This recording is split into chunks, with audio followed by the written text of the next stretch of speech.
নারীর টানে বাড়িতে আসা। সো পরিবারের সবাইকে নিয়ে, বাচ্চাদেরকে নিয়ে এই ঈদের সামান্য ছুটিতে আসা হয়েছে।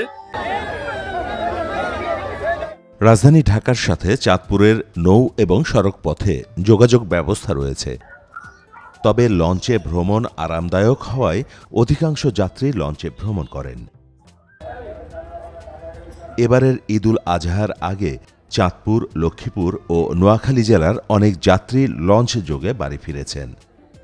কেননা কোনো ধরনের হয়রানি কিংবা দুর্ভোগ ছিল না সেই যাত্রায়। ওয়ালটন ফ্রিজ কিনে অনেকের মতো আপনিও হয়ে যেতে পারেন মিলেনিয়াল, সেরা পণ্যের সেরা অফার।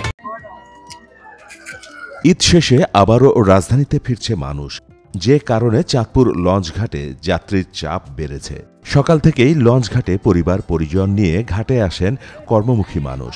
এসব যাত্রীদের নিয়ে সদরঘাটে যাওয়ার জন্য নিয়মিত প্রায় ২৪টি বিলাসবহুল লঞ্চ রয়েছে। ঈদ ছুটিতে বাড়িতে আসলাম, বাড়িতে এসে বাবা মার সাথে ঈদ করলাম, খুব ভালো লাগলো। জায়গায় চলে এসেছি, কর্মস্থলে যাইতেছি, লঞ্চে যাইতেছি, লঞ্চে যাতায়াত করতেছি। আমরা ঈদ খুব ভালো কাটিয়েছি। ইয়াতে আমরা দাদু বাড়িতে গিয়েছিলাম, আমরা এখন লঞ্চে বাড়ি ফিরছি ঢাকায়। এবং আমাদের যে যাত্রাপথের যে জার্নিটা, সেটাও আসলে আমরা এনজয় করছি।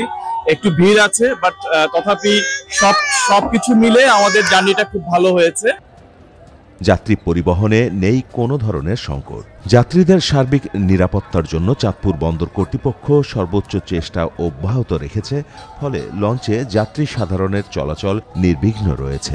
যাত্রী চলাচলে কোনো রকম যেন হয়রানি না হয়, নির্বিঘ্ন এবং নিরাপদ করার জন্য বিআইডব্লিউটি এর পক্ষ থেকে সর্বোচ্চ সহযোগিতা করা অব্যাহত রয়েছে এবং লঞ্চ চলাচল স্বাভাবিক রয়েছে। মাহমুদ হোসেন, মোহনা ডিজিটাল।